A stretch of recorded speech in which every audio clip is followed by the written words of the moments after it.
वक्फ संशोधन बिल पर लोकसभा में चर्चा इस वक्त जारी है।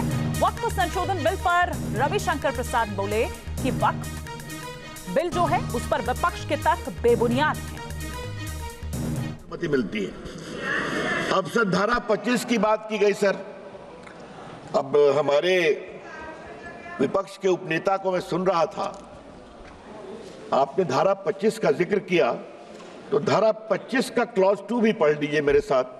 सर मैं आपके सामने पढ़ना चाहता हूं। Nothing in this article shall affect the operation of any existing law or prevent the state from making any law regulating or restricting any economic, financial, political or other sectoral activity which may be associated with the religious practice। तो अगर वक्फ की जमीन बर्बाद हो रही है, अगर वक्फ की जमीन लूटी जा रही है, अगर वक्फ की जमीन हड़पी जा रही है, तो संविधान की धारा 25 यह अधिकार देता है कि कानून बन सकता है। तो कृपया करके कोई अगर आप धारा संविधान की कोट करते हैं तो पूरी की पूरी कोट करें। सर मैं प्रावधानों पे आने के पहले एक और बुनियादी बात उठाना चाहता हूं। वक्फ के माने क्या है सर? माननीय मंत्री जी ने विस्तार से बताया है।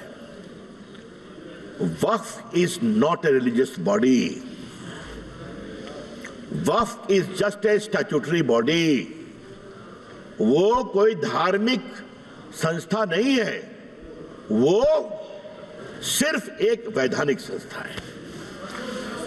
सर दूसरा सवाल आएगा सर। अच्छा आप अपने पारी का इंतजार करिए ना। You are a very eloquent speaker, I know, wait for your turn. Sir इसी से एक और सवाल उठता है सर, मुतवल्ली की क्या भूमिका होती है? आज मैं चाहता हूं इस बात को सदन में रखूं और सदन के माध्यम से देश में जाए।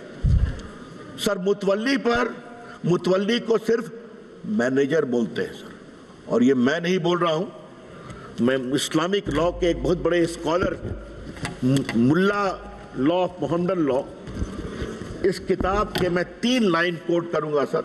मुल्ला principle of Mohammedan law, M Hidayatullah जो भारत के पूर्व मुख्य न्यायाधीश थे, उन्होंने इसको रिवाइज किया था सर, बहुत बड़े जूरिस्ट थे। और मैं इसके सिर्फ एक पैराग्राफ को पढ़ूंगा sir. Para 202 मुतवल्ली, under the Mohammedan law, the moment a waqf is created, all rights property pass on the waqif and rest in the Almighty। News nation अब व्हाट्सएप पर खबरों के ताजा अपडेट के लिए न्यूज नेशन के इस QR कोड को स्कैन करें।